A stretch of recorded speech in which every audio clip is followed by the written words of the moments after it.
Assalamualaikum warahmatullahi wabarakatuh. Bapak Ibu Kepala Sekolah, Bapak Ibu Guru semuanya, apa kabar?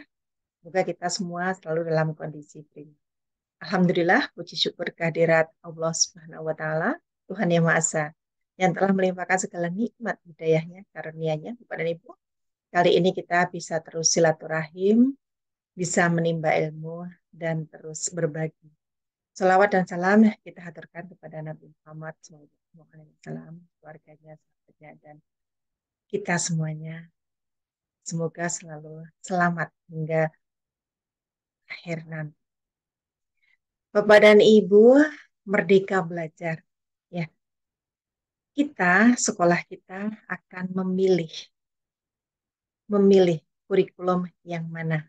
Menggunakan implementasi kurikulum merdeka atau masih menggunakan kurikulum sebelumnya, kurikulum 2013. Nah, kali ini kita akan diskusikan bagaimana memilih pilihan untuk implementasi kurikulum merdeka. Apakah opsi 1, opsi 2, atau opsi 3.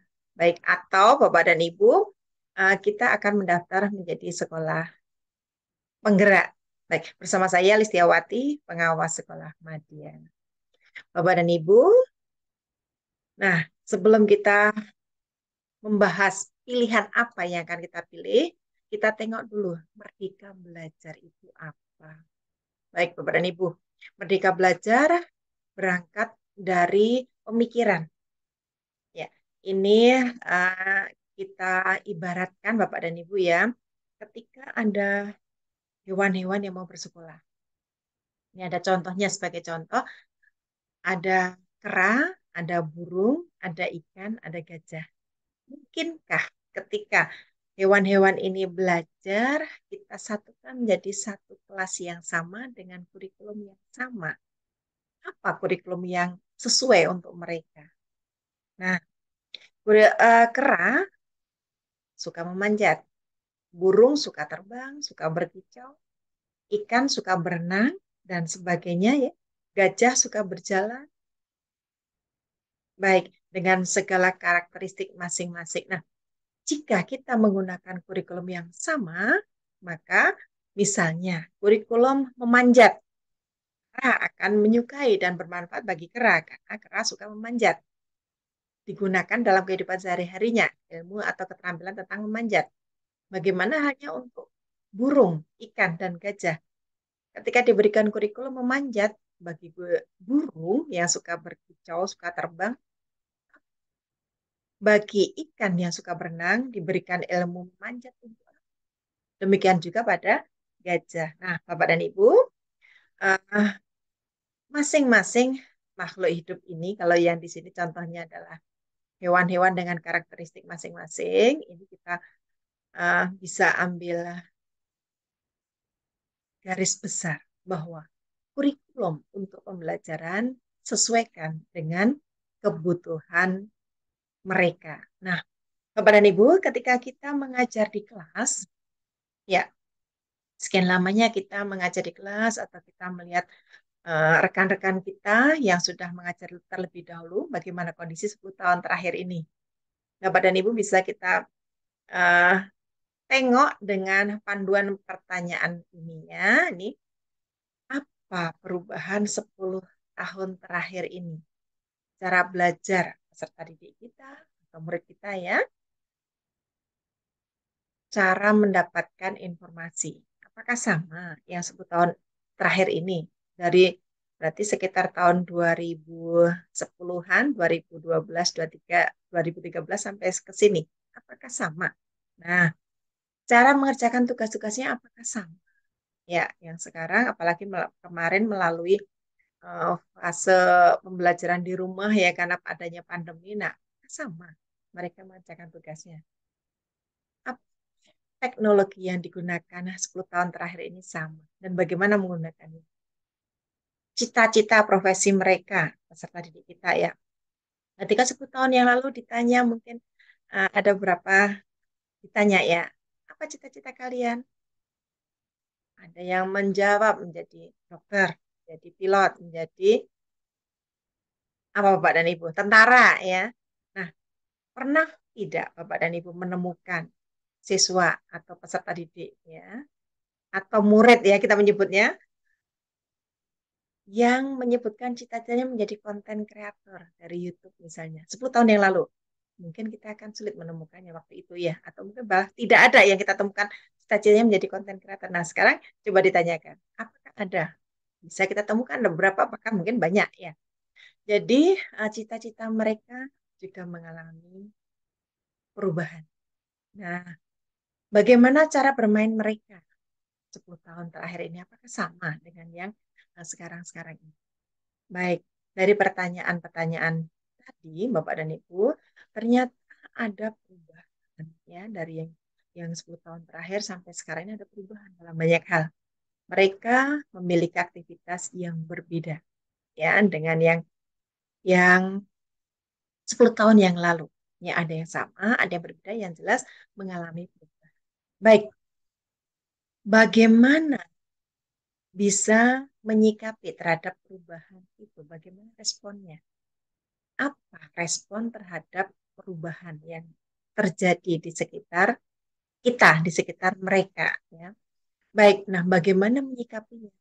Kalau begitu, apakah kurikulum yang akan kita gunakan untuk pembelajaran kepada mereka, peserta didik kita, murid-murid kita ya, apakah sama dengan 10 tahun yang lalu? Tentu saja, kita juga akan mengalami menyesuaikan dengan kebutuhan mereka. Nah, kurikulum yang baik adalah kurikulum yang sesuai dengan zaman. Jadi ketika zamannya mengalami perubahan, aktivitas tadi dengan 3 panduan pertanyaan tadi, maka kurikulumnya juga akan menyesuaikan, mengalami perubahan. Baik, menurut Ki Hajar Dewantara, Bapak Pendidikan kita, maksud pendidikan itu adalah menuntun segala kekuatan kodrat yang ada pada anak-anak agar mereka dapat mencapai keselamatan dan kebahagiaan yang setinggi-tingginya, baik sebagai manusia maupun anggota masyarakat. Berarti, Bapak dan Ibu, ketika kita melaksanakan pendidikan, baik berupa pembelajaran, pembimbingan, ya, nah di sana ada kurikulum yang kita gunakan, maka tujuannya untuk ke arah mencapai keselamatan dan kebahagiaan yang setinggi-tingginya. Berarti kita pastikan sesuai dengan kebutuhan mereka, sesuai dengan kodratnya. Nah, ini uraian Bapak dan Ibu, kita ingat sedikit terlebih dahulu sebelum memilih kurikulum apa yang akan kita gunakan di sekolah kita. Kerangka filosofis Merdeka Belajar menurut Ki Hajar Dewantara. Bapak dan Ibu, nah kita ingat ya, beliau ada banyak pemikiran yang kita bisa gunakan sehingga beliau hari lahirnya ditetapkan menjadi Hari Pendidikan Nasional tanggal 2 Mei. Baik, Gajah Dewantara. Ada filosofinya kita lihat pada lingkaran-lingkarannya ada 5 ya yang kita bisa gunakan secara garis besar. Prinsip melakukan perubahan. Sebelumnya, apa yang berubah? Nah, semboyannya apa saja? Kemudian pendidikan harus beragam dan seimbang. Berarti peserta didik kita atau murid-murid kita memiliki kodrat dan keadaan masing-masing. Baik, Bapak dan Ibu, kita tengok sedikit apa yang berubah ya. Ini di sebelah kiri atas ini ya. Bapak dan Ibu, apa yang berubah bahwa peserta didik kita atau murid-murid kita itu tujuan dari ujung dari pendidikan adalah adanya perubahan budi pekerti menjadi lebih baik lagi, menjadi budi pekerti yang luhur. Baik, budi pekerti ini meliputi cipta, rasa, dan karsa. Berarti cipta bisa berubah, rasa bisa berubah, karsa bisa berubah. Nah, perubahan ini memiliki prinsip-prinsip perubahan yang menurut Ki Hajar Dewantara dengan uh, kita singkat ya, trikon. Ya. Ada kontinuitas, konvergensi, dan konsentris ya. Kontinuitas bahwa perubahan yang terjadi dalam pendidikan kita itu akan berlanjut ya, terus menerus kontinu ya, terus menerus. Baik.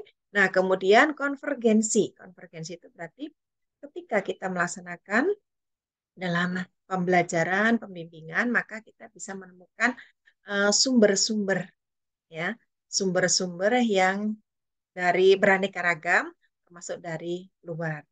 Naik. Uh, Ki Hajar Dewantara mengambil beberapa sumber dan kemudian dipadukan nanti uh, disaripatikan menjadi semboyan beliau. Baik, konsentris bahwa ketika kita melaksanakan pembelajaran dan pembimbingan itu tetap mengangkat ya kearifan lokal yang kita kembangkan sesuai dengan karakteristik masing-masing. Nah, semboyannya beliau ing ngarso sung tulodo, ing matio mangun karso tutwuri handayani. Baik, ketika ada di depan, maka kita sebagai pendidik kita bisa memberikan keteladanan. Ketika kita berada di tengah, di dalam uh, pembelajaran, dalam kehidupan bermasyarakat, dalam komunitas apapun itu, kita bisa bersama-sama untuk membangun sesuatu yang dituju. Ya, baik ini tadi Bapak dan Ibu ya dari cipta, rasa ataupun karsa. Ketika kita berada di belakang, tutwuri ya, handayani, memberikan kekuatan, memberikan dorongan untuk melaksanakan perubahan menjadi lebih baik. Baik. Nah, pendidikan harus beragam dan seimbang ini maksudnya bahwa holistik atau menyeluruh. Ada tadi ya, ada yang di sini yang berubah, ada cipta atau berpikir, ada karsanya, ada rasa dan juga raga, ada olah cipta atau olah pikir, olah karsa, olah rasa dan olah raga. Jadi tetap berimbang, ada keberagaman, jadi tidak tidak hanya satu macam, tapi beragam untuk memberikan uh, fasilitasi sesuai dengan kebutuhan mereka.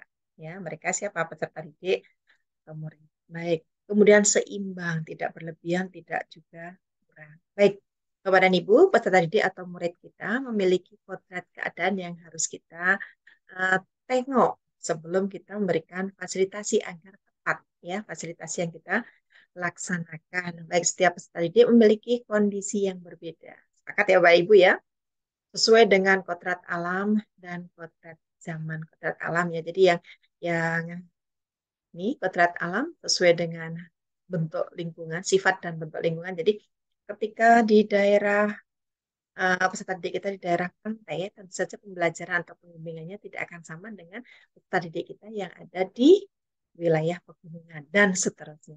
Baik, kodrat zaman berarti ketika kita melaksanakan pembelajaran atau pembimbingan, maka kita akan sesuaikan dengan zaman di mana mereka berada. Ya, tadi 10 tahun yang lalu mungkin ada yang masih bisa kita gunakan sekarang strateginya, namun demikian kita juga strateginya perlu ada pembaruan menyesuaikan dengan kondisi sekarang ini. Seperti misalnya penggunaan internet yang sudah masyarakat sehingga kita bisa fasilitasi sumber belajar menggunakan internet dan sebagainya, digitalisasi.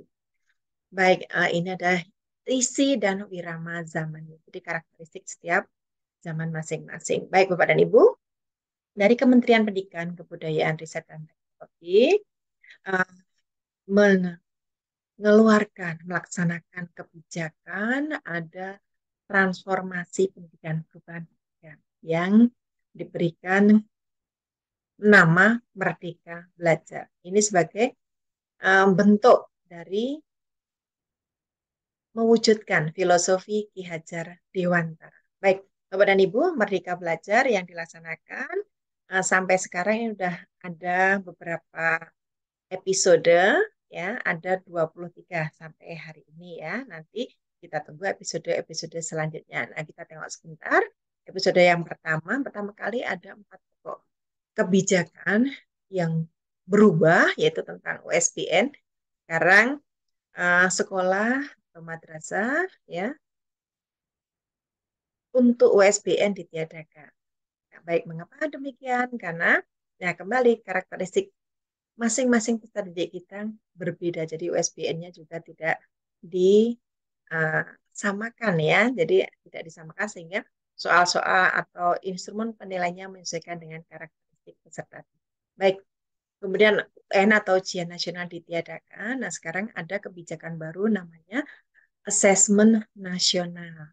Baik, ini tidak persis seperti UN, bukan pengganti UN karena peserta didiknya juga berbeda. Kalau yang UN pada tingkat akhir dari sekolah ya, kalau AN ini tingkat di kelas di tengah ya, dan uh, diambil perwakilan baik secara acak baik oleh sistem Bapak dan Ibu ya. Jadi tidak seluruh peserta didik atau murid melaksanakan AN. Baik, kemudian penyederhanaan RPP guru sehingga gurunya juga lebih fokus kepada garis merahnya antara tujuan pembelajaran yang akan dicapai, kegiatan apa yang digunakan dalam pembelajaran, dan bagaimana melaksanakan asesmen atau penilaian. Ini harus saling terkait, jadi tidak terpisah, sehingga Bapak dan Ibu guru lebih fokus ke sini, RPP-nya disederhanakan.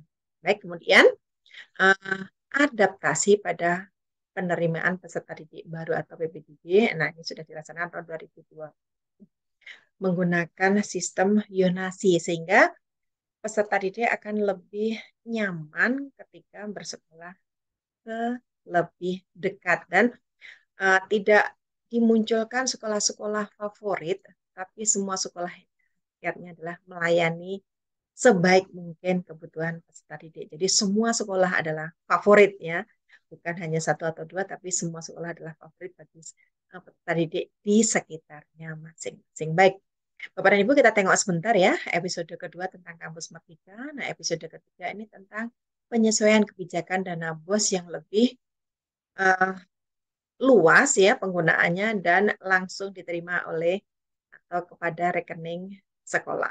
Baik.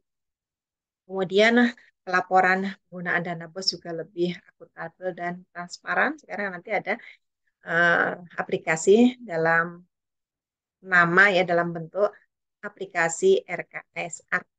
Baik, episode 4 program organisasi penggerak. Nah, Bapak dan Ibu, ini bagi organisasi kemitraan yang sama-sama untuk menguatkan bagaimana kualitas pendidik dan tenaga pendidikan dalam meningkatkan mutu pendidikan yang berorientasi kepada murid atau peserta didik. Baik, episode 5 program guru penggerak sekarang ini masih seleksi pada angkatan 9 ya. Semoga kedepannya Bapak dan Ibu kita akan terus menguatkan ya melalui rekan-rekan guru yang menjadi peserta guru penggerak sehingga bisa tergerak, bergerak, dan menggerakkan. Baik, episode 6, transformasi dana pemerintah untuk pendidikan tinggi di perguruan tinggi, Bapak dan Ibu. Dan episode 7, program sekolah penggerak. Nah, sekarang ini sampai pada angkatan ketiga, Bapak dan Ibu. Semoga kedepannya juga ini meluas sehingga angkatan selanjutnya bisa kita ikuti. Nah, Bapak dan Ibu, sekolah penggerak di sini untuk episode 7, maka kurikulumnya menggunakan kurikulum Merdeka. Nah, bagaimana yang sekolah bukan termasuk sekolah penggerak untuk sampai angkatan 3 ini? Nah, silakan bisa memilih. Ada 3 opsi. Opsi 1 atau pilihan 1, opsi 2 atau pilihan 2, opsi 3 atau pilihan 3. Baik, nah ini akan kita bahas nanti Bapak dan Ibu ya dari episode 7. Baik, episode 7 dan nanti berhubungan dengan kurikulum apa. Nah, kita tengok episode selanjutnya ya. Episode 8, SMK sebagai pusat keunggulan. Jadi ini untuk beberapa keunggulan yang diunggulkan, dikuatkan dalam SMK pusat keunggulan. Baik, episode 9, KIP untuk KIP ya, KIP Kuliah Merdeka untuk mahasiswa. Baik, episode 10, perluasan program beasiswa Lembaga Pengelola Dana Pendidikan atau LPDP. Nah, ini episodenya juga meluas ya, lebih luas yang menerimanya. Kemudian episode 11, Kampus Merdeka Vokasi. Episode 12, Sekolah Aman Berbelanja Bersama Siplah. Nah, ini penggunaan dana BOS untuk pembelanjaan yang dibutuhkan oleh peserta didik, baik langsung ataupun tidak langsung, ini melalui aplikasi Siplah. Baik, episode 13, Merdeka Berbudaya dengan kanal Indonesiana. Nah, ini jejaringnya ada televisi atau laman ya, siaran televisi, kemudian jaringan IndiHome, dan juga media sosial Indonesia. Episode 14, Kampus Merdeka dari Kekerasan Seksual. episode 15 kurikulum dan platform Merdeka Mengajar. Nah, ini Bapak dan Ibu, kurikulum Merdeka.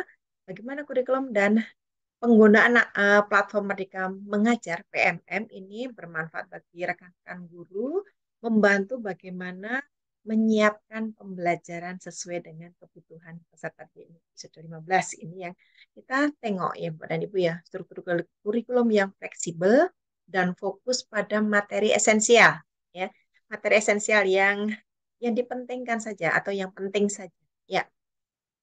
Sehingga guru mengajar sesuai kebutuhan dan karakteristik peserta didik. Maksudnya begini Pak dan Ibu ya.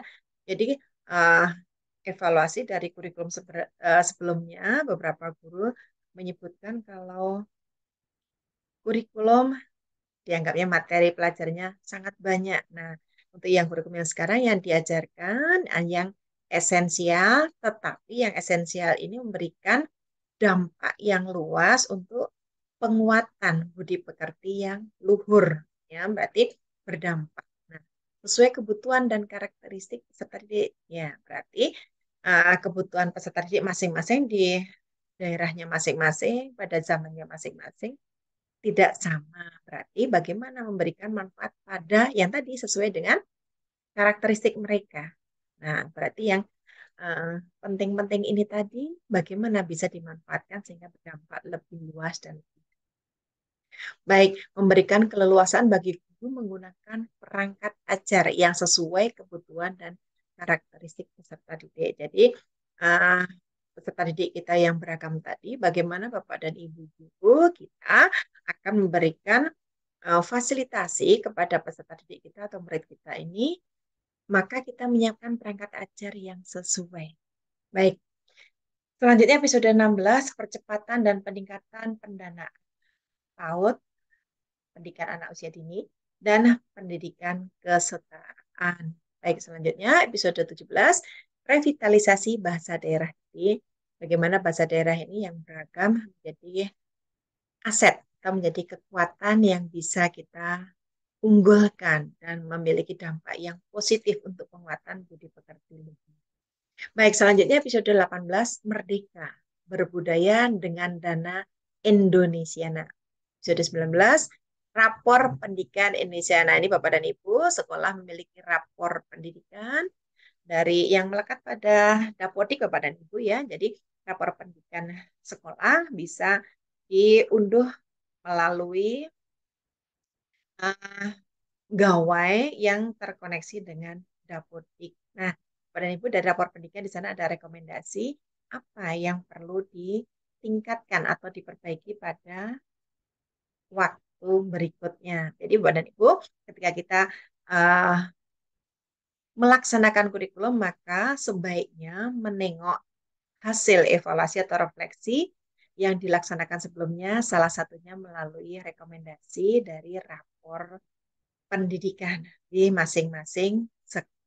Baik, episode 20, praktisi mengajar, episode 21, dana abadi perguruan tinggi, episode 22, transformasi seleksi masuk perguruan tinggi negeri, dan episode yang baru saja diluncurkan adalah episode 23, buku bacaan untuk literasi Indonesia. Nah, Bapak dan Ibu, ini bisa kita gunakan untuk keberagaman sumber belajar dan sumber informasi lainnya, termasuk juga fungsi rekreasi bagi peserta kita untuk memfasilitasi gaya belajar mereka yang beragam.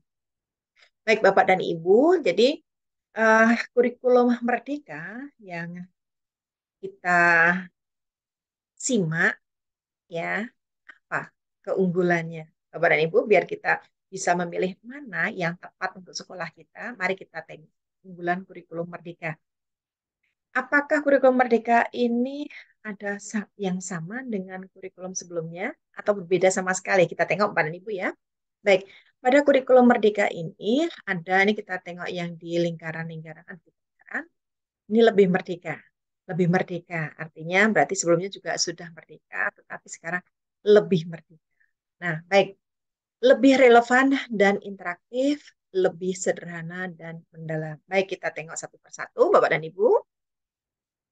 Untuk yang kurikulum Merdeka ini Lebih merdeka maksudnya bagaimana bahwa peserta didik atau murid kita tidak ada program peminatan di SMA. Jadi semuanya sesuai dengan karakteristik mereka ya. Ya ini mohon maaf ini ya, ada gandeng ya, aplikasinya berbeda, kalimatnya berbanding. Baik, peserta didik memilih mata pelajaran sesuai minat, bakat, dan aspirasinya. Bisa memilih ya. Baik, bagi Bapak Ibu guru, guru mengajar sesuai tahap capaian dan perkembangan peserta didik. Bagi sekolah atau satuan pendidikan memiliki wewenang untuk mengembangkan dan mengelola kurikulum dari pembelajaran yang dilaksanakan ya, dan pembelajaran sesuai dengan karakteristik satuan pendidikan atau sekolah dan karakteristik peserta didik. Jadi lebih uh, ada keleluasaan bagi peserta didik untuk memilih cara belajar dan apa yang dipelajari sesuai dengan minat, bakat, dan aspirasinya. Bagi guru, bagaimana melayaninya juga lebih luas. Kemudian bagi sekolah juga bisa mengembangkan sesuai dengan karakteristik peserta didik atau muridnya dan kondisi sekolah masing-masing. Ya, lebih relevan dan interaktif ini maksudnya pembelajaran melalui kegiatan proyek memberikan kesempatan lebih luas kepada peserta didik atau murid untuk secara aktif mengeksplorasi isu-isu aktual, misalnya isu lingkungan, kesehatan, dan lainnya untuk mendukung pengembangan karakter dan kompetensi profil pelajar Pancasila. Baik, jadi Bapak dan Ibu, pada kurikulum Merdeka ini, karena yang dibahas khususnya pada proyek penguatan profil pelajar Pancasila P5, ini isu-isu yang berkembang sekarang ini ketika ada suatu permasalahan, bagaimana kita mencari alternatif solusi ketika seluruh peserta didik kita atau murid kita bisa menemukan solusinya dengan harapan permasalahan yang ada di sekitar peserta didik, yang ada di masyarakat, mereka bisa turut berperan serta aktif menyelesaikan sehingga lebih relevan ya karena permasalahannya sekarang diselesaikan juga sekarang dengan cara sesuai dengan kondisi sekarang. Interaktif. Jadi peserta didik kita atau murid kita ini lebih interaktif dalam pembelajaran dan dalam nanti mengimplementasikan di masyarakat sekitar.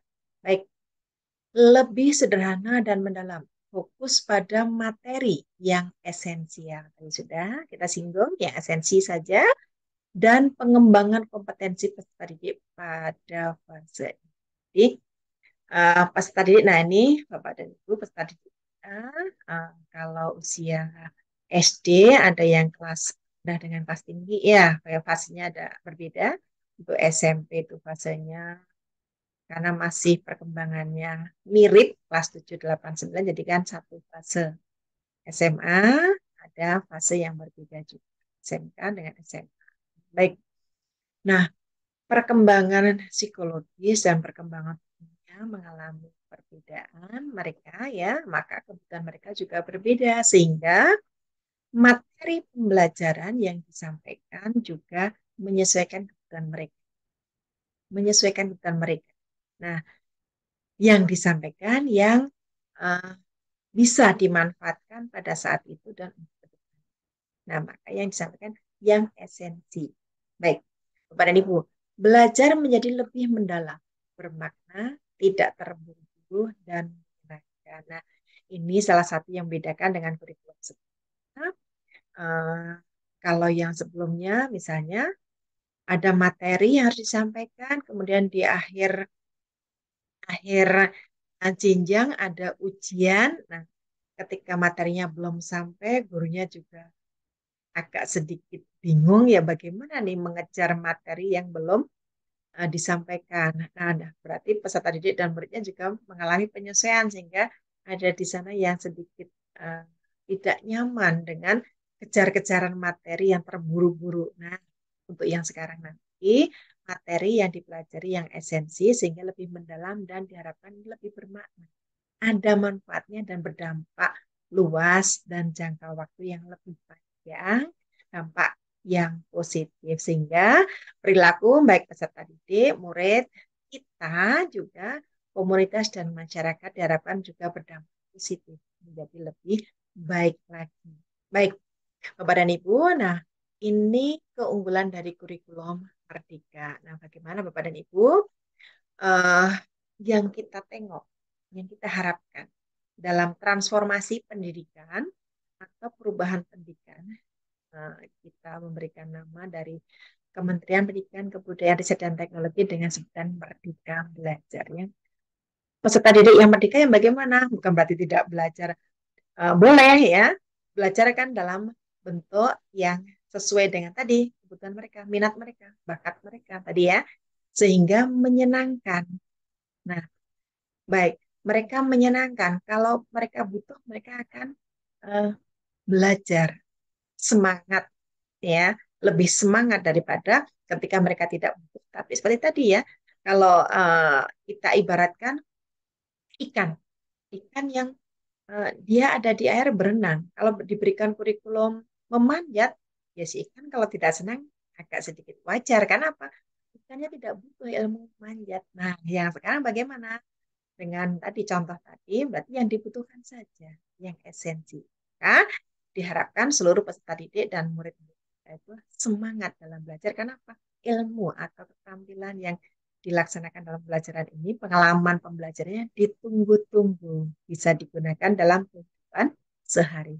Baik, Bapak dan Ibu, pembelajaran dalam Merdeka Belajar ini tujuan ujungnya adalah membentuk pelajar Indonesia yang memiliki profil pelajar Pancasila. Bapak dan Ibu, ada 6 profil pelajar Pancasila. Nah, ini dari lingkaran yang di tengah, ini ada kita tengok Bapak dan Ibu, 6 profil pelajar Pancasila. Diharapkan seluruh peserta didik kita atau murid kita memiliki ini. Ya, beriman, bertakwa kepada Tuhan Yang Maha Esa dan berakhlak mulia. Nah, ini disesuaikan dengan kepercayaan atau agamanya masing-masing yang jelas. Beriman, bertakwa ya kepada Tuhan Yang Maha Esa dan memiliki akhlak yang mulia, berbudi pekerti luhur. Baik, profil berikutnya berkebinekaan global, ya bagaimana dengan keberagaman menyikapinya dan menjadikan itu aset atau kekuatan untuk menjadi lebih baik lagi, berkembang ya. Baik, bergotong royong, kerjasama, kolaborasi ya. Di sini uh, membiasakan untuk bekerja sama dengan pihak-pihak yang bisa membantu menyelesaikan permasalahan atau bisa memberikan manfaat yang lebih. Jadi tidak bekerja sendiri ya. Baik. Kemudian profil berikutnya adalah mandiri, bernalar kritis dan kreatif. Nah, Bapak dan Ibu, keterampilan yang ini, profil mandiri, bernalar kritis, dan kreatif ini menjadi tantangan abad 21. Bagaimana bisa berkreatif untuk menghasilkan sesuatu yang bermanfaat lebih, ya, sesuatu yang inovatif. Bernalar kritis, bagaimana mengkritisi apakah sudah sesuai, apakah belum, dan seterusnya sesuai dengan kodrat mereka, karakteristik mereka. Tentu saja berpikir kritisnya uh, peserta didik atau murid SD kelas 1 berbeda atau tidak sama dengan yang kelas 6, tidak sama dengan yang kelas 9, tidak sama dengan yang kelas di atasnya, kelas 10, 11, 12. Ya, baik.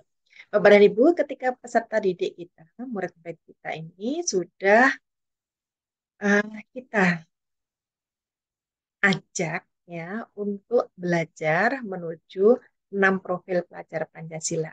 Nah, maka kita akan atau kita berharap mendapatkan budaya yang positif di sekolah atau di satuan pendidikan. Baik, Bapak dan Ibu, bagaimana cara pembelajarannya bisa yang uh, gambar diberi warna jingga, biru, dan kuning ini ya.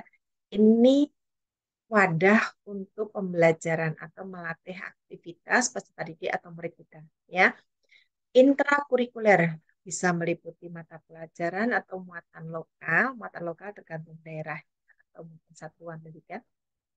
Bapak dan Ibu. Jadi kalau istilah satuan pendidikan ini sekolah misalnya ya atau madrasah. Nah, kemudian untuk peserta didik kita bisa menggunakan istilah peserta didik atau murid ya, Bapak dan Ibu ya. Baik. Nah, di sekolah atau satuan pendidikan, mata pelajaran atau muatan lokal yang diajarkan sekarang hampir sama pada kurikulum sebelumnya 2013. Nah, berbeda sedikitnya pada jam pelajaran yang digunakan. Kalau contohnya untuk pendidikan agama dan budi pekerti pada kurikulum 2013 ada 3 jam pelajaran. Ya. Nah, pada kurikulum Merdeka ini diambil satunya untuk disumbangkan nanti kegiatan P5. Pada PKN yang di kurikulum 2013 ada 3, diambil satu untuk disumbangkan di P5. Dan seterusnya, semua pelajaran diambil 1 jam pelajarannya, kecuali yang jam pelajarannya hanya 2, yaitu informatika. Ya. Tidak diambil. Jadi, kalau diambil satu, tinggal satu, sedikit sekali ya. Baik. Baik. Nah, kalau begitu, bagaimana mata pelajaran atau muatan lokal tadi yang diambil 1 jam pelajarannya, jamnya yang diambil Bapak dan Ibu ya digunakan untuk ini. Baik, bagaimana? Apakah nanti kita tidak terengah-engah mengajarnya? Nah, mungkin ada yang bertanya begitu Bapak dan Ibu ya. Nah, Bapak dan Ibu kembali di mata pelajaran atau muatan lokal yang dipelajari bukan seluruh materi, tapi materi esensial yang sangat dibutuhkan oleh peserta didik atau murid kita pada saat itu di sekolah. Ya, jadi jangan khawatir Bapak dan Ibu, uh, jumlah yang sekian jam pelajaran tadi sesuai mata pelajaran atau muatan lokal yang kita ampuh, tetap kita bisa memfasilitasi dengan sebaik-baiknya kebutuhan peserta didik atau baik. Nah, Bapak dan Ibu itu intrakurikuler, kemudian ada kurikulum yang baru pada kurikulum Merdeka ini adalah proyek penguatan profil pelajar Pancasila atau P5. Nah, ini kita bisa bahas tersendiri secara garis besar bahwa P5 ini proyek yang dilaksanakan kolaborasi ya, eh, tergantung pada fasenya. Ada beberapa tema yang bisa diambil pembelajarannya pada 1 tahun berjalan ya. Jadi Bapak dan Ibu, ketika pembelajaran P5 ini, apa yang dibahas bisa tergantung pada bagaimana kebutuhan peserta didik kita. Ya, oh ini ada permasalahan begini di sekolah kita. Bagaimana mencarikan solusinya? Nah, ini dalam P5 sehingga P5 bisa jadi tidak sama dengan pada mata pelajaran. Baik, Bapak dan Ibu, ekstrakurikuler nih yang kuning ya, ini juga hampir sama dengan kurikulum sebelumnya, diberikan keleluasaan bagi sekolah atau satuan pendidikan untuk mengembangkan sesuai bakat dan minat mereka. Baik, Bapak dan Ibu. Nah, ketika kita sudah mengetahui apa keunggulan dan ujung dari perjalanan kurikulum Merdeka ini adalah terbentuknya pelajar Indonesia yang melekat di sana profil pelajar Pancasila ke-66-nya. Nah, kita akan memilih kurikulum apa yang sesuai dengan sekolah kita atau satuan pendidikan ya.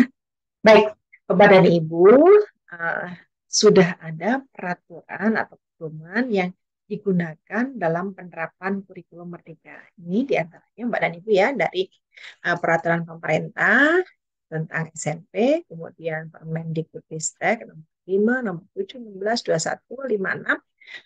Yang 56 ini dilengkapi menjadi yang 262 tahun 2022 ya.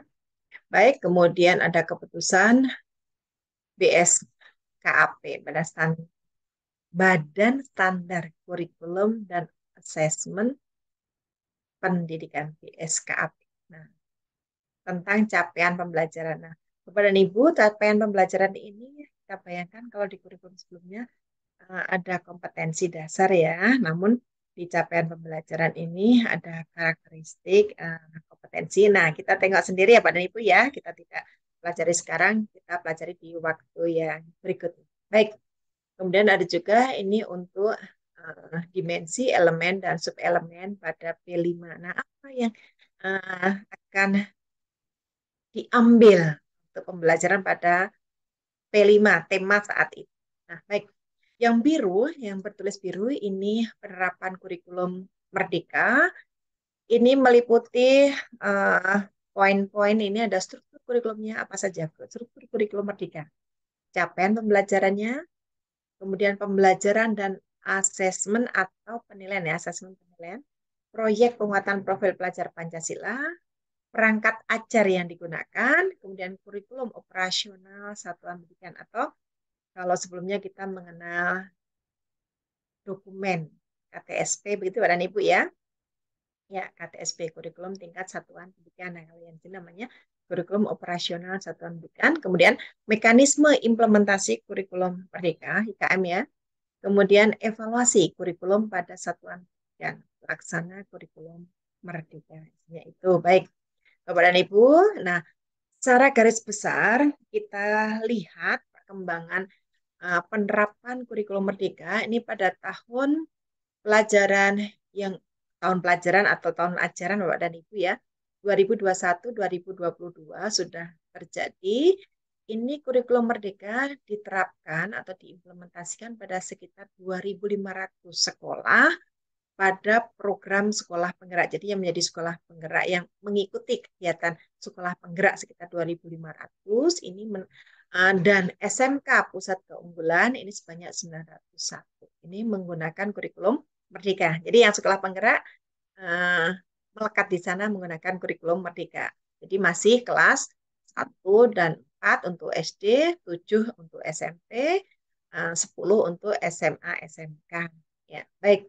Bapak dan Ibu, ini uh, masih sedikit ya, Bapak dan Ibu.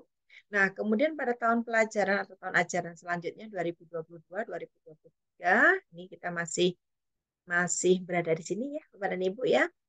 Nah, satuan pendidikan atau sekolah bisa memilih bagi yang selain sekolah penggerak atau yang SMK pusat keunggulan ini tadi, maka bisa memilih jika ingin menggunakan kurikulum Merdeka. Ada 3 opsi. Opsi yang pertama, ini yang di bawahnya Bapak dan Ibu, menerapkan beberapa bagian dan prinsip kurikulum Merdeka tanpa mengganti kurikulum satuan pendidikan yang sedang diterapkan. Jadi maksudnya kurikulum sebelumnya tahun 2013, nah berarti sekolah atau satuan pendidikan masih menerapkan kurikulum ini. Namun sekolah belajar mencoba menggunakan kurikulum Merdeka. Jadi di sini menerapkan beberapa bagian. Baik, ini pilihan 1 atau opsi 1. Pilihan 2 menerapkan kurikulum Merdeka menggunakan perangkat ajar yang sudah disediakan. Jadi di PMM, Platform Merdeka Mengajar, di sana ada perangkat ajar. Nah, Bapak Ibu gurunya bisa mengambil dari sana. Kemudian dimodifikasi atau disesuaikan dengan kondisi sekolah dan kondisi peserta didik kita atau murid kita. Nah, itu pilihan 2 atau opsi 2.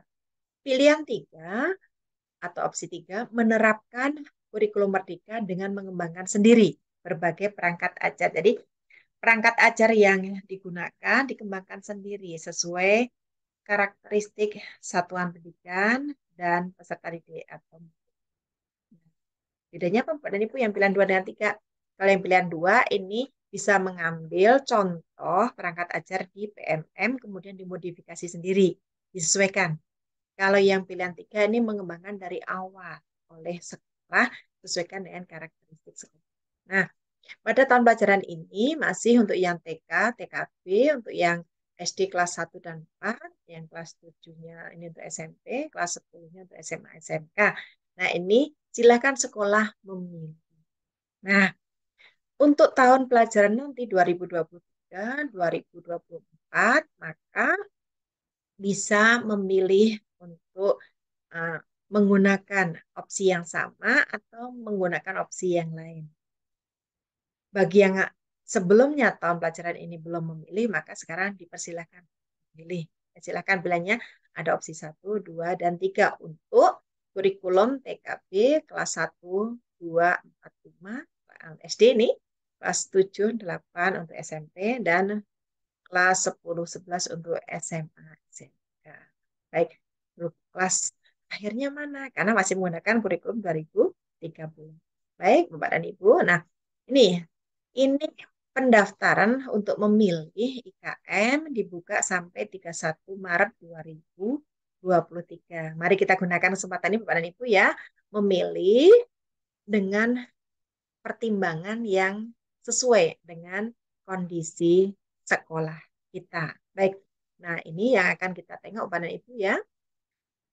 Bapak dan Ibu biar tidak salah pilih, kita tengok karakteristik terlebih dahulu ya dari opsi 1 atau pilihan 1, 2, dan 3. Baik, untuk ini pada tahun 2022 kemarin, ya untuk yang nanti, berarti ini yang kelasnya tadi ya Bapak Ibu ya, yang bertambah. Baik, secara umum pilihan 1 atau mandiri belajar, tadi sudah ya, kemudian boleh boleh menerapkan beberapa dari yang P5, kemudian CP-nya atau capaian pembelajarannya, asesmen awal pembelajaran. Jadi sebelum pembelajaran, Bapak dan Ibu, setelah melaksanakan asesmen awal untuk mengetahui apa gaya belajar tadi kita, bagaimana materi prasyarat. Ya. Untuk apa? Agar Bapak Ibu guru bisa memfasilitasi peserta didik kita atau murid kita dengan tepat, sesuai dengan gaya belajar mereka, sesuai dengan kondisi mereka. Bapak dan Ibu ya. Baik, nah kemudian pembelajaran terdiferensiasi, jadi pembelajaran yang beragam menyesuaikan dengan kebutuhan mereka. Seperti tadi kita ingat kembali yang contoh tadi, ketika ikan butuh kurikulum berenang, maka ya kita sebagai guru memberikan fasilitasi kurikulum yang berenang bagi ikan. Bagi kera, maka kurikulumnya adalah misalnya memanjat, ya, melompat, dan seterusnya. Jadi berdiferensiasi. Satu kelas kita bisa jadi beragam seperti kita, karakteristiknya, gaya belajarnya, maka kita diharapkan bisa memfasilitasi mereka semua. Nah, Bapak dan Ibu, untuk membantu itu, Bapak dan Ibu agar tidak kesulitan untuk menerapkannya, maka ada perangkat ajar. Yang tadi ya, bisa dilihat contohnya di PMM, bisa diadopsi, kemudian dimodifikasi secara mandiri. Boleh, ini yang pilihan 1 ya. Baik, kemudian ketuntasannya masih seperti sebelumnya menggunakan M, yaitu bisa per KD ataupun per IPK untuk setiap kelasnya. Kemudian di rapor rapor yang melekat pada Dapodik, di sana ada rapor reguler ya, yang ada mata pelajaran, ada ekstrakurikuler dan seterusnya itu untuk 1 semester 1 rapor. Jadi 1 tahun ada 2 kali rapor. Baik, untuk pilihan 2 ini sudah menerapkan kurikulum Merdeka tadi sudah ya, Mbak Ibu ya. Di sini ini yang tadi ditambah lagi dalam kurikulum untuk satuan pendidikan atau sekolah dirumuskan dalam bentuk KUSP. Kalau yang pilihan 1 tidak harus KUSP Bapak dan Ibu ya. Kalau yang pilihan 2 silahkan merumuskan di sini. Jadi dituliskan nanti P5-nya apa ya, di KUSP-nya ada juga. Nah, ketuntasannya berdasarkan KKTP ini per fase ya, fase Bapak dan Ibu ya, bukan per kelas ya. Baik. Nah, rapotnya di sini bisa ditengok ada tambahan yaitu rapot untuk P5 ini sebagai kurikuler ya. P5 rapot P5 per tahun jadi 1 tahun 1 atau 1 kali. Baik. Pada pilihan 3 juga hampir sama dengan yang pilihan 2. Bedanya kalau yang pilihan 3 ini harus menggunakan ini. Jadi kalau yang pilihan 2 bisa menggunakan dari PMM tadi dimodifikasi, yang pilihan 3 harusnya apa? Bukan harus ya, bisa menggunakan uh, apa ide-ide atau keinginan dari sekolah masing-masing. Jadi uh, harusnya itu harus ada kemerdekaan ya dalam belajar sesuaikan dengan gaya belajar mereka. Baik, di bawah ini Bapak dan Ibu ya, tulisan di bawah IKM-nya itu sesuai dengan kompleksitas sekolah masing-masing. Jelas ya Pak dan Ibu ya, berarti ya. Beda sekolah berarti bisa berbeda, Bu. Bisa. Ya, baik. Pemerintah tidak mewajibkan untuk satuan pendidikan menerapkan kurikulum merdeka. Jadi sekolah yang memilih. Kan yang lebih tahu Bapak dan Ibu yang di sekolah. Ya. Baik. Dalam pemulihan pembelajaran, sekolah diberikan kebebasan. Ya, karena lebih tahu sekolah, silakan pilih. Oh ini yang cocok untuk sekolah. Baik. Nah, angkat kesiapannya silahkan bisa diklik ini ada linknya yang tulisan biru ini Bapak Ibu ya. Ya, silakan. Nah, untuk sekolah yang mengikuti kegiatan sebagai sekolah penggerak pada program sekolah penggerak, maka melekat di sana adalah kurikulum merdeka. Ini pembelajarannya kalau secara rambu-rambunya sama dengan yang di opsi atau pilihan 3. Rambu-rambunya sama. Hanya pada sekolah penggerak ini diberikan pendampingan dari pemerintah ya selama 3 tahun ya.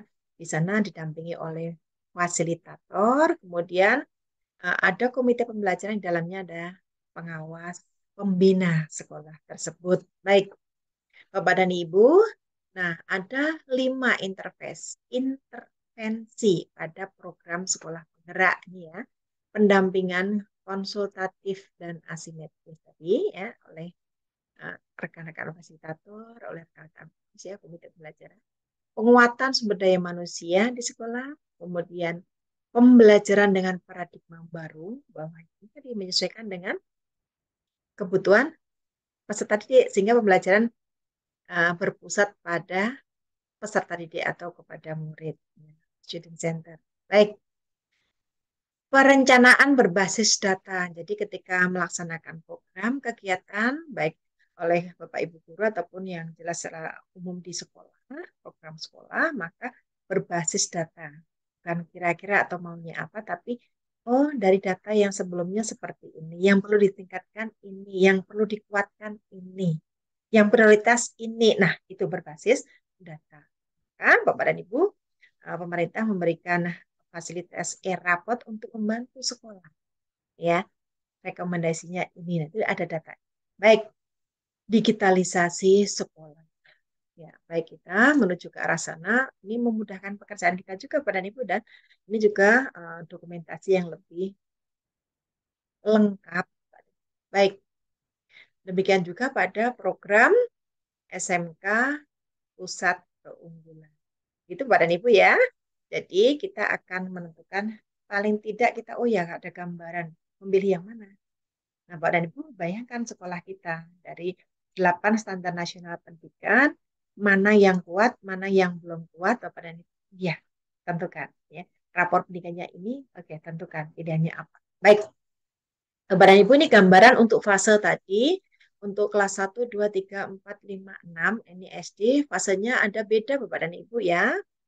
Baik, untuk kelas 1 dan 2 ini fase A, kelas 3, 4 fase B, kelas 5, 6 fase C, ada 3 fase. Mengapa kok beda-beda? Karena perkembangan mereka juga berbeda. Mereka siapa? Peserta didik ya, Bapak dan Ibu ya. Di kelas 1 mereka belajar dengan bermain. Bermainnya, belajarnya bermain. Nah, bermainnya isinya pembelajaran. Nah, ketika kelas 6 kan akan berbeda. Mereka belajarnya bagaimana. Maka pastinya juga berbeda. Nah, di SMP, kelas 7, 8, 9 ini pembelajarannya, aktivitasnya hampir sama. Sehingga dijadikan satu fase perkembangan mereka belajar. Perkembangan psikologis mereka. Baik, di SMA, SMK kelas 10, 11, 12. Fasenya ada 2. Yang kelas 10-nya baru masuk SMA atau SMK nih E. Kelas 11, 12 fasenya F. Baik. Nah, untuk Bapak Ibu guru yang SMP ini ya, di fase D, pembelajaran intrakurikuler pada mata pelajaran mengacu pada capaian pelajaran. Sudah ya, Pak Ibu ya. P5-nya mengacu pada SKL dengan waktu, alokasi waktunya 25%, sekitar 1/4. Dari mana diambilnya? Nah, tadi dari mata pelajaran diambil satu-satu ya, kecuali yang mata pelajaran informatika ya. Diambil, nah total JP per tahun. Sehingga uh, cukup ya, tidak menambah waktu sendiri. Kalau menambah waktu nanti mengambil kesempatan peserta didik atau murid kita untuk istirahat atau bermain ya. Peserta didik kita perlu bermain Bapak dan Ibu ya sesuai dengan perkembangan kejiwaannya. Baik, fleksibel atau nah muatan atau waktu pelaksanaannya ini yang fleksibel. Jadi begini, fleksibel jadi muatannya dipersilahkan, isinya apa ya kan? Dipelajari ya. Kemudian waktu pelaksanaannya juga fleksibel. Maksudnya begini, kalau untuk SD ini ada 2 tema minimum, yang SMP minimum ada 3 tema, yang SMA SMK minimum ada 4 tema. Nah misalnya SMP ini ada 3 tema. 1 tahun itu ada 12 bulan. Apakah harus persis tema satu itu 12 dibagi 3 berapa? 4 bulan Bapak dan Ibu ya? Apakah harus 4 bulan? Tidak ya. Misalnya yang tema satu ternyata berat atau mungkin memerlukan waktu lebih lama, silahkan boleh diberikan durasi lebih panjang, misalnya 6 bulan ya. Kemudian yang tema 2 ringan, 2 bulan saja mungkin. Yang tema 3 4 bulan boleh. Jadi tidak harus sama persis waktu. Bapak dan Ibu juga mengingat kalender pendidikan sekolah masing-masing ya Bapak dan Ibu ya. Baik. Nah, fleksibel muatan. Fleksibel waktu pelaksanaan. Baik. Bapak dan Ibu, pelajar Indonesia merupakan pelajar sepanjang hayat yang kompeten, berkarakter, dan berperilaku sesuai nilai-nilai Pancasila. Nah, ini yang dituju ke arah sana. Jadi, diharapkan kan SD sudah nantinya ya, yang tadi kita yang sekarang SD, ketika ke SMP, ke SMA atau SMK, ini akan mendapatkan utuh. Nah, bagaimana kalau yang dimulai yang dari sekarang? Baik, ketika dimulai dari SMP, nah di SMA, SMK-nya juga mendapatkan uh, karakter yang lebih baik lagi ya, dari uh, pembelajaran dengan sebelumnya. Ya. Untuk yang SMA, SMK demikian. Baik, Bapak dan Ibu, jadi nanti yang diharapkan pelajar Indonesia seluruhnya memiliki kompeten yang lebih baik lagi, lebih unggul, kemudian karakternya juga lebih unggul dan perilakunya sesuai dengan Pancasila. Bapak Ibu ya, karena pendidikan kita kan tadi ya berkelanjutan ya, tidak tidak hanya sepotong tadi ya, rekon tadi ya, kontinuitas ya. Jadi maka kita perlu terus terus terus ya. Jadi ketika ketika ada P5 di sini Bapak dan Ibu proyek itu kecenderung menyelesaikan permasalahan dan atau menghasilkan ide, gagasan atau karya baru sehingga bisa membantu untuk menyelesaikan permasalahan yang ada di masyarakat sekitar. Baik, Bapak dan Ibu, ya di sini ada tantangan guru bagaimana untuk memastikannya. Nah, ini secara garis besar Bapak dan Ibu ya, alokasi waktu mapel dan P5 untuk yang peserta didik atau murid di SMP ya, fase D ya Bapak dan Ibu ya. Ini yang tadi yang saya sebutkan ya, yang sebelumnya 3 kan jadi 2 ya, PABP. Kan Pancasila sebelumnya 3 jadi 2 dan seterusnya. Nah, ini informatika dari 2 tetap 2 ya, karena kalau diambil lagi tinggal 1 ya. Agak kesulitan nanti pembelajaran di informatikanya. Baik, nah Bapak dan Ibu, pada satuan pendidikan khusus untuk yang ini yang seni, ini ya, yang kurikulum Merdeka, disilahkan minimum sekolah itu memfasilitasi peserta didiknya minimum satu seni. Bisa seni musik, bisa seni rupa, seni teater, seni tari, atau prakarya. Ya, jadi minimum 1 saja. Kalau yang sebelumnya kan seninya ada berapa, akan mempelajari berapa itu. Sehingga kembali seperti contoh ikan tadi, ada peserta didik yang suka bernyanyi, tidak suka menggambar, tapi dipelajari juga menggambar. Jadi bagi peserta didik yang tidak suka menggambar, maka menjadi agak sedikit tidak nyaman. Nah, kalau yang sekarang ini silahkan minimum 1 seni dan atau prakteknya. Baik. Nah, untuk jumlah total ini di luar muatan lokal, Pak Ibu ya, juga ya. Untuk muatan lokal maksimum 2, Pak dan Ibu ya. Jadi kalau misalkan di provinsi atau daerahnya masing-masing sudah ada muatan lokal yang dilaksanakan, misalnya bahasa daerah setempat ya, maka bagaimana untuk yang pengembangan muatan lokal yang lain yang unggulan sekolah boleh melalui P5 atau mungkin melalui ekstra kurikuler ya atau pembiasaan lainnya. Jadi ada banyak cara Bapak dan Ibu ya. Baik, Selanjutnya ini gambaran eh, untuk pembelajarannya.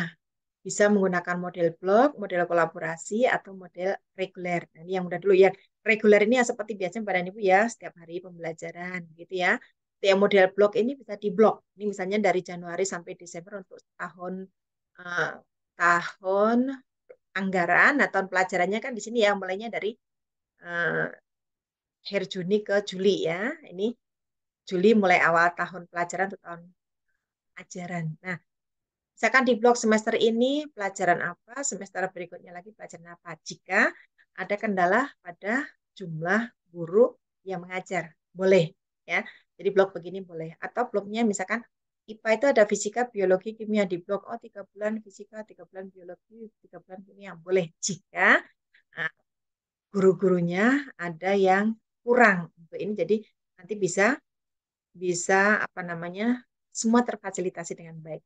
Nah, untuk yang kolaborasi Bapak Ibu bisa tim teaching. Jadi ini yang kanan ini ya, bisa pembelajarannya itu misalnya contoh IPA dan matematika apa yang bisa menjadi satu aktivitasnya dijadikan satu, kemudian asesmennya juga. Nah, namun ada juga yang misalnya yang sebelah kiri yang aktivitasnya agak sedikit berbeda, silakan aktivitas pembelajaran di IPA, di matematika, kemudian asesmen yang bergabung. Boleh. Ini tim teaching. Jadi, Bapak dan Ibu, mana yang nyaman? Baik.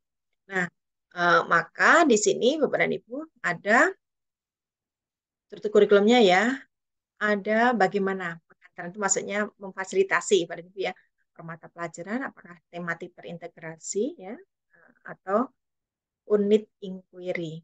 Baik, nah bisa tadi ya integrasi itu bisa eh, apa berpadu ya, berpadu misalkan pada ini yang kolaborasi yang kanan ini ya, atau mungkin blocking boleh, atau kombinasi dari ketiga model ini boleh pada Ibu ya.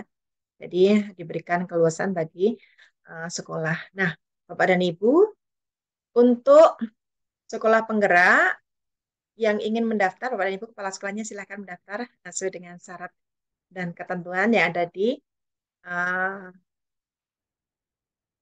nih di laman. Bapak dan Ibu silakan login, bisa login di linknya atau tautannya ini ya, Bapak dan Ibu ya. Kalau untuk memudahkan ini saya siapkan dalam bentuk barcode, silakan ini, kemudian klik pilih sekolah penggerak ya. Berikutnya ini yang muncul tampilan seperti ini. Pilih kepala sekolah untuk mendaftar. Nah, kemudian klik peserta. Nah, Bapak Ibu kepala sekolah yang mendaftarkan, nah, yang mengikuti seleksi ada 2 tahap seleksi baik administrasi, kemudian tahap berikutnya ada simulasi dan wawancara. Nah, cara yang kedua, kalau yang ini klik melalui laman sekolah penggerak, yang di sini Bapak dan Ibu bisa melalui portal layanannya ITK.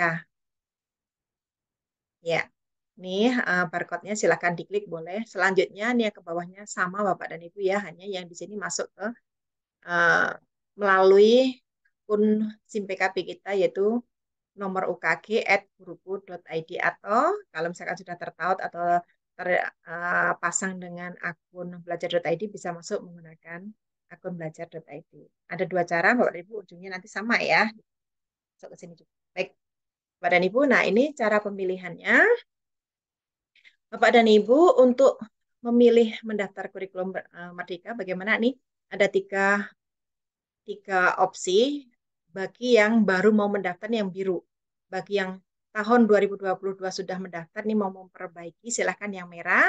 Nah, jika sudah mendaftar ternyata mau ada perubahan ya. Sampai tanggal 31 Maret masih diberi kesempatan 3 kali berubah. Baik, 3 kali mengisi ya. Baik, yang pertama masuk ke platform Merdeka Mengajar dengan menggunakan akun belajar.id, kemudian klik yang pengumuman dan jadwal terkini. Kalau yang pendaftar baru akan muncul tulisan daftar di sini. Kalau yang sudah pernah mendaftar maka munculnya mulai. Nah, yang pendaftar baru ya, yang biru ya Bapak Ibu ya, kemudian klik mulai pendaftaran, nanti akan muncul daftarkan sekarang, klik. Kalau Bapak dan Ibu belum login akun belajar.id, yang kanan ini ya silahkan login dulu. Kalau sudah bisa langsung nonton 2 video tentang kurikulum Merdeka. Nah, kemudian klik pelajari, kemudian silahkan memilih pilihan awal sesuai dengan video tadi, kemudian pilih dan lanjut ke langkah 2 pendaftaran. Nah, lanjut, kemudian bagi Bapak Ibu yang memilih ini ya, opsinya apa silahkan dipilih. bagi yang swasta silakan unggah surat izin dari yayasan. Formatnya bisa diunduh dari PMM dan kemudian klik lanjut. Nah, Bapak dan Ibu setelah itu isi kuesioner. Ya, isi kuesioner, kemudian klik pilih. Nah, kemudian kuesionernya akan muncul dan muncul setelah selesai ada rekomendasi. Dari yang sini ini pengerjaannya sama dengan yang sudah pernah mengisi tahun sebelumnya ya Pak dan Ibu ya. Bedanya tadi klik mulai kemudian ada lakukan refleksi. Nah, lanjutnya aku juga mengisi kuesioner. Baik, dari isi kuesioner kemudian silakan memilih setelah mengisi kuesioner ya. Oh, bisa jadi sama pilihannya atau mungkin berbeda ya. Silakan klik kemudian ada pilih dan selesaikan pendaftaran untuk yang baru yang sudah pernah mendaftar tahun kemarin, pilih dan simpan. Kemudian silakan nanti akan muncul rekomendasi sekolah, berarti ini pendaftaran sudah selesai. Silakan lihat rekap pendaftaran. Pak Ibu silakan buat screenshot atau rekam layar ya untuk bukti pendaftaran. Nah, jika sudah dilaksanakan ini berarti sudah mendaftar, ingin mengubah maka dimulai dari nomor 1 ini, kemudian 2. Nah, kemudian ada rekap pendaftaran tadi, silakan klik ubah opsi implementasi kurikulum Merdeka. Kemudian pilih dan uh, selesai, simpan. Baik, nah Bapak dan Ibu, untuk membantu memudahkan Bapak dan Ibu memilih, nah silakan bisa memanfaatkannya ada tautan terkait. Ini untuk Bapak dan Ibu yang memiliki kendala pendaftaran IKM, silakan bisa melaporkan melalui tautan ini. Ya, barcode-nya yang kotak hijau ini Bapak Ibu ya. Nah, yang kotak ungu ini adalah yang cara mendapatkan akun belajar.id yang mandiri jika Bapak dan Ibu lupa atau mungkin belum memiliki Bapak Ibu kepala sekolah terutama yang mau mendaftarkan ini ya. Bapak Ibu guru atau pendidik yang lain boleh menggunakan itu untuk mandiri. Nah, yang tengah yang kotak jingga ini jika Bapak dan Ibu menginginkan untuk daftar IKM melalui gawai atau HP ya. Android silakan unduh ya di Play Store versi 5 untuk akses PMM. Untuk mendaftarnya bisa dari versi 1.25.0. Nah, baik untuk yang laptop atau komputer silakan buka di laman ini ada ya guru.kemdikbud.go.id. Baik, untuk informasi login PMM Bapak dan Ibu silakan ini ada tautannya. Baik ya, seperti ini untuk login PMM. Baik Bapak dan Ibu, jangan lupa sebelum kita memilih, kita pastikan hasil rapor pendidikan sudah kita tengok, rekomendasi yang ada dari rapor pendidikan tadi kita baca, kemudian rekomendasi yang tadi yang sudah mengisi kuesioner di IKM melalui PMM tadi, silakan dibaca, kemudian ada kondisi nyata sekolah, bagaimana kita sudah melakukan analisis sekolah, mana kekuatannya, mana yang kelebihannya apa, kelemahannya, apa peluangnya, apa hambatannya ya. Nah, kita tentukan bisa memilih ya kurikulum Merdeka yang mana yang sesuai untuk sekolah kita. Semoga bermanfaat, Bapak dan Ibu. Terima kasih. Mohon maaf atas segala kehilafan. Assalamualaikum warahmatullahi wabarakatuh.